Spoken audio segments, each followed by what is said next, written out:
जनवरी 2005 NASA की तरफ से एक अनोखा प्रोब अंतरिक्ष में लॉन्च किया जाता है। इसका मिशन था ये पता लगाना कि आखिर पृथ्वी पर पानी आया कहां से। डीप इम्पैक्ट नाम का यह प्रोब 27 करोड़ किलोमीटर का सफर तय करने के बाद एक धूमकेतु के करीब पहुंचता है और इसी धूमकेतु में छुपे थे कई ऐसे राज जिन्हें सदियों से खोजा जा रहा था। आप देख रहे हैं लॉजिकल डॉक्यूमेंट्री और आज हम बात करेंगे इस ऐतिहासिक मिशन की जिसने ब्रह्मांड के सबसे बड़े सवालों में से एक का जवाब खोजने की कोशिश की। नाज़रीन, क्या आपने कभी सोचा है कि हमारी पृथ्वी, जहां जिंदगी इतनी खूबसूरती से फल फूल रही है, आखिर बनी कैसे?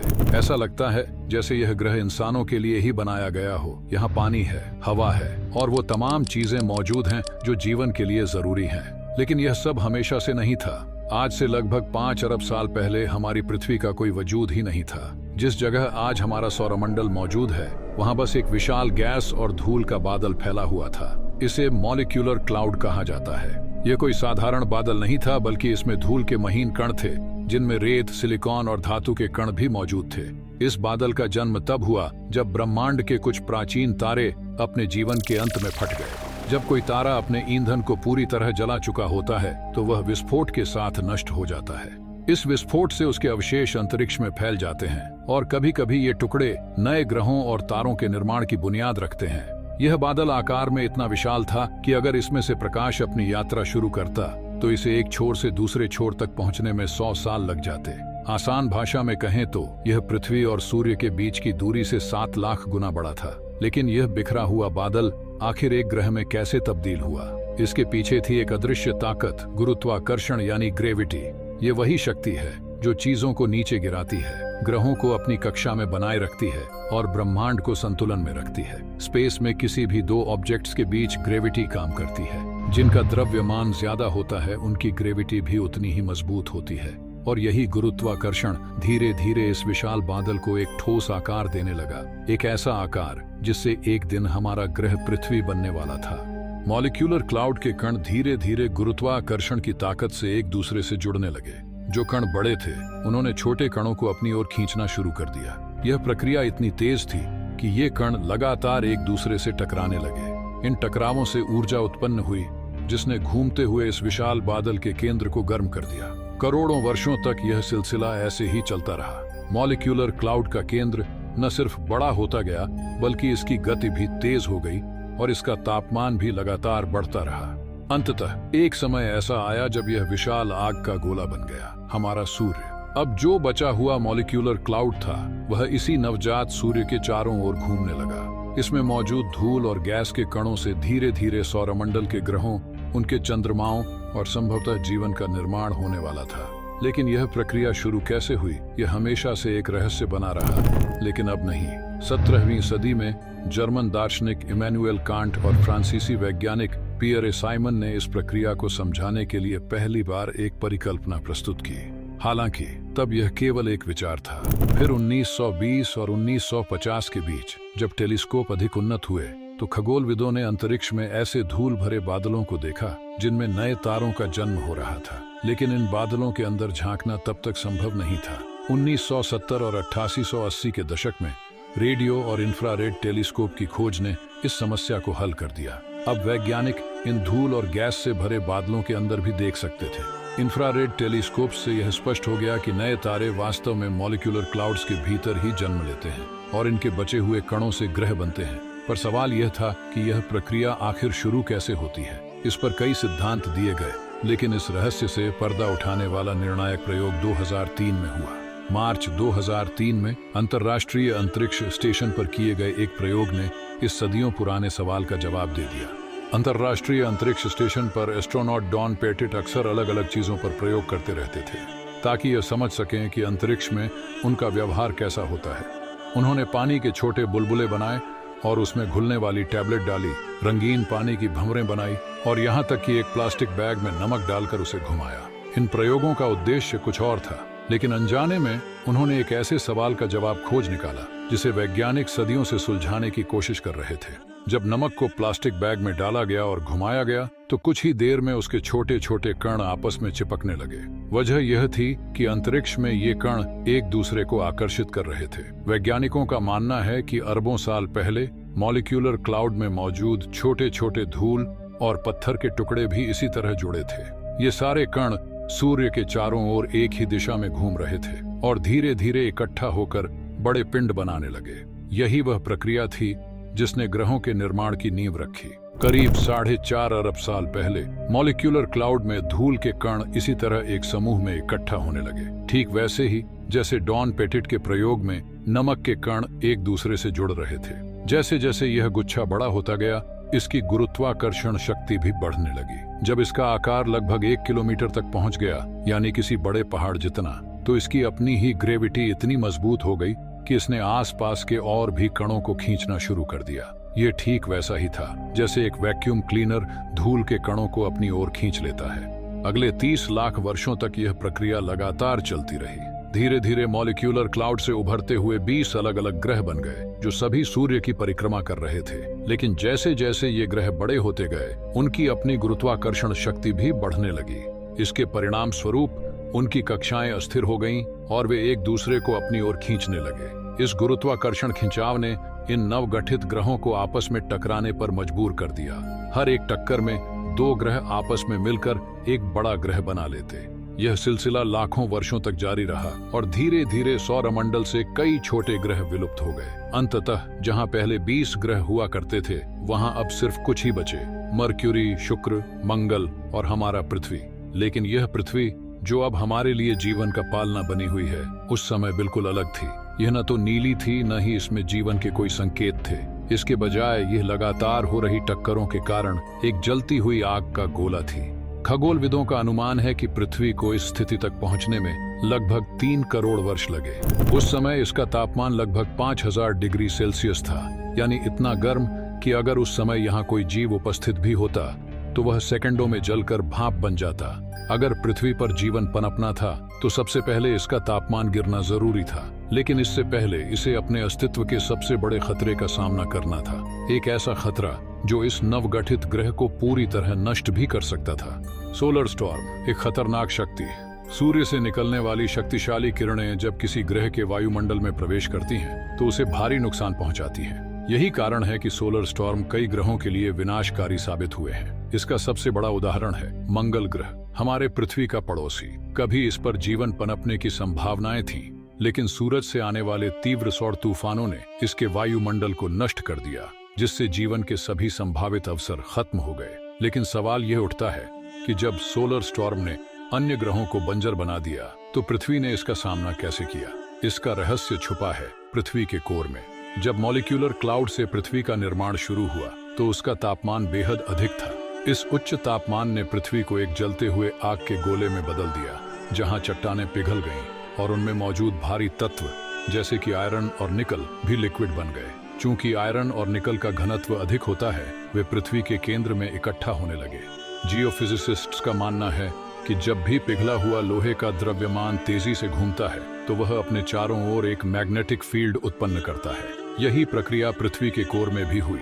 पिघले हुए आयरन और निकल की विशाल मात्रा ने एक शक्तिशाली चुंबकीय क्षेत्र उत्पन्न कर दिया, जिसे मैग्नेटोस्फेयर कहा जाता है। यह मैग्नेटोस्फेयर पृथ्वी के चारों ओर एक अदृश्य ढाल की तरह फैला हुआ है। सामान्य रूप से सूर्य की ओर वाली दिशा में यह लगभग 3,70,000 किलोमीटर तक फैला होता है, यानी लगभग उतनी दूरी तक जितनी पृथ्वी और चंद्रमा के बीच है। जबकि सूर्य के विपरीत दिशा में यह लाखों किलोमीटर तक फैल सकता है। यही मैग्नेटोस्फेयर सौर तूफानों और खतरनाक रेडिएशंस को पृथ्वी के वायुमंडल में प्रवेश करने से रोकता है। हालांकि पृथ्वी के उत्तरी और दक्षिणी ध्रुवों पर यह सुरक्षा थोड़ी कमजोर होती है, जिससे कुछ सौर किरणें वायुमंडल में प्रवेश कर जाती हैं। जब ये ऊर्जावान कण वातावरण में मौजूद गैसों के साथ मिलते हैं, तो एक अद्भुत प्रकाश प्रभाव उत्पन्न होता है, जिसे ऑनरोरा इफेक्ट कहा जाता है। यही चमकदार रोशनी हमें नॉर्दर्न लाइट्स और सदर्न लाइट्स के रूप में दिखाई देती है। लेकिन यह विकिरण इतनी कम मात्रा में पृथ्वी तक पहुंचता है कि इसका कोई नुकसान नहीं होता। यही वजह है कि पृथ्वी बाकी ग्रहों की तरह बंजर होने के बजाय जीवन के लिए एक सुरक्षित स्थान बनी रही। नया अर्थ जिसने सोलर स्टॉर्म का मुकाबला तो कर लिया, पर अभी भी यह जिंदगी के लिए परफेक्ट नहीं था। इसे एक और मुश्किल और खतरनाक दौर से गुजरना था, एक प्लैनेटरी कोलिजन। लेकिन हमें यह कैसे पता चला कि ऐसा कुछ हुआ था? इसके लिए हमें 1960 के दशक में जाना होगा, जब अमेरिका ने अपोलो मिशन लॉन्च किए। और एस्ट्रोनॉट्स को रिसर्च के लिए चांद पर भेजा।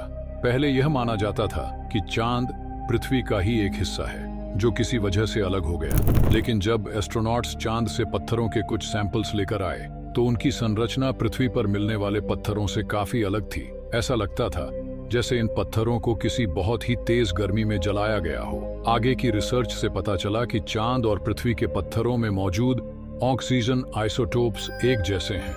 यह साबित करता है कि चांद कभी पृथ्वी का ही हिस्सा था, लेकिन किसी महाविनाशकारी घटना ने इसे इस रूप में बदल दिया। इतनी तीव्र गर्मी सिर्फ एक ही वजह से आ सकती थी, किसी दूसरे ग्रह का पृथ्वी से टकराना। जब पृथ्वी धीरे धीरे ठंडी हो रही थी, उसी दौरान एक और ग्रह इसकी ओर बढ़ रहा था। यह ग्रह लगभग मंगल के आकार का था, थेया नाम दिया गया है। जब थिया पृथ्वी से टकराया तो इतनी जबरदस्त ऊर्जा उत्पन्न हुई कि दोनों ग्रहों के जले हुए टुकड़े अंतरिक्ष में फैल गए और अंततः पृथ्वी की कक्षा में घूमने लगे। अगले हजारों वर्षों तक ये टुकड़े आपस में जुड़ते गए, ठीक उसी तरह जैसे मॉलिक्यूलर क्लाउड के अंदर पार्टिकल्स आपस में जुड़े थे। और इसी प्रक्रिया से चांद का जन्म हुआ।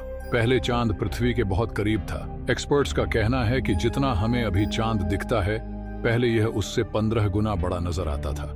लेकिन समय के साथ यह धीरे धीरे पृथ्वी से दूर होता गया और आज भी हर साल लगभग 1.5 इंच दूर खिसक रहा है। इस महाविनाशकारी टकराव और चांद के जन्म के ये दो इवेंट्स ही वो वजह हैं जिनकी बदौलत आज पृथ्वी पर जीवन संभव हुआ।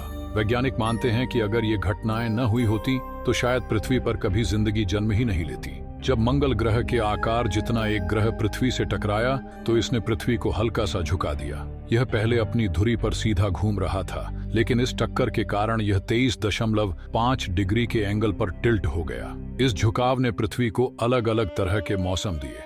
जैसा कि आप जानते हैं, पृथ्वी अपनी धुरी पर घूमकर एक दिन पूरा करती है और सूरज के चारों ओर एक चक्कर लगाकर एक साल बनाती है। लेकिन क्योंकि पृथ्वी 23.5 डिग्री पर झुकी हुई है, इसलिए साल के कुछ महीने ऐसे होते हैं जब उत्तरी गोलार्ध सूरज के ज्यादा करीब होता है, जिससे वहां गर्मी पड़ती है। वहीं सर्दियों में यही हिस्सा सूरज से दूर चला जाता है, जिससे ठंड बढ़ जाती है। इस झुकाव के कारण पृथ्वी के अलग अलग हिस्सों में पूरे साल एक समान तापमान नहीं रहता, जिससे अलग अलग मौसम बनते हैं। यही वजह है कि हमें हर सीजन में अलग अलग तरह के फल और सब्जियां मिलती हैं। साल भर चारों ओर अलग अलग रंगों के नज़ारे दिखते हैं और मानसून में बारिश के चक्र से नदियों के जरिए पीने का साफ पानी मिलता है।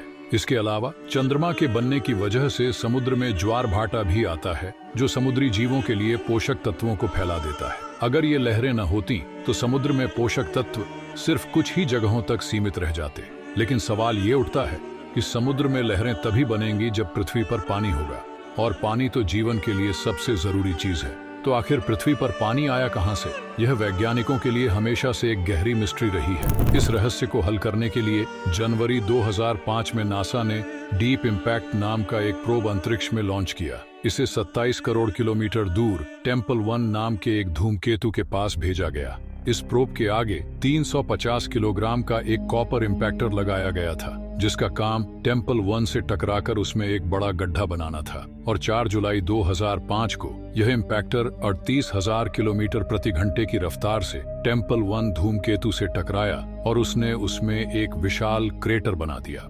इस इम्पैक्ट को डीप इम्पैक्ट प्रोब पर लगे रेडियो टेलीस्कोप्स की मदद से कैप्चर किया गया, और इस टेलीस्कोप ने जो कुछ दिखाया वह वाकई में हैरान करने वाला था। टक्कर के कारण जो लाइट्स निकली उसे स्पेक्ट्रोस्कोपी की मदद से एनालाइज किया गया और इससे पता चला कि टेम्पल 1 के अंदर बर्फ के रूप में पानी मौजूद है। इसका मतलब यह हुआ कि सूर्य से बहुत दूर एस्ट्रॉइड बेल्ट में मौजूद धूमकेतुओं के अंदर पानी पहले से ही था। लेकिन सवाल यह उठता है कि ये धूमकेतु अपना ऑर्बिट छोड़कर करोड़ों की संख्या में पृथ्वी तक आए कैसे? विशेषज्ञों का मानना है कि यह काम हमारे सौरमंडल में मौजूद सबसे बड़े ग्रह ने किया, जुपिटर। जी हाँ, जुपिटर हमारे सौरमंडल का सबसे विशाल ग्रह है और जाहिर है कि इसकी गुरुत्वाकर्षण शक्ति पृथ्वी से कई गुना अधिक है। इसकी खासियत यह है कि यह एस्ट्रॉइड बेल्ट के बेहद करीब ऑर्बिट करता है। खगोलविदों का मानना है कि अतीत में एस्ट्रॉइड बेल्ट में जितने भी बड़े आकार के धूमकेतु और क्षुद्र ग्रह मौजूद थे, उनके सामान्य गोलाकार ऑर्बिट को जुपिटर की ग्रेविटी ने विकृत कर दिया।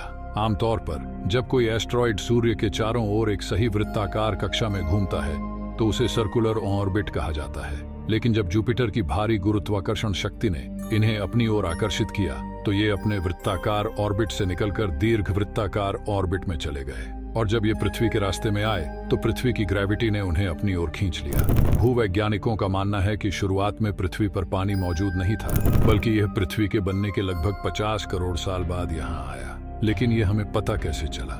जिरकॉन एक खनिज है जो पत्थरों में पाया जाता है और इसके बनने के लिए पानी का होना बहुत जरूरी है, क्योंकि इसमें यूरेनियम के कण भी मौजूद होते हैं। इसलिए रेडियोधर्मी क्षय की मदद से इसकी उम्र का पता लगाया जा सकता है। अब तक पृथ्वी पर पाए गए जितने भी जिरकॉन के सैंपल्स की उम्र निकाली गई है, उनसे पता चलता है कि वे लगभग 4 अरब साल पहले बने थे, यानी पृथ्वी के बनने के 50 करोड़ साल बाद।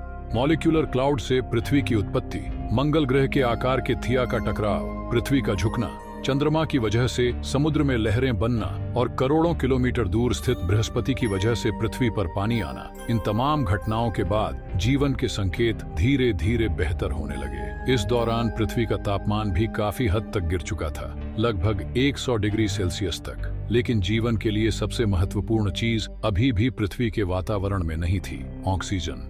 तो अब आप मुझे कमेंट सेक्शन में बताएं कि पृथ्वी के वायुमंडल में वो ऑक्सीजन कैसे आया।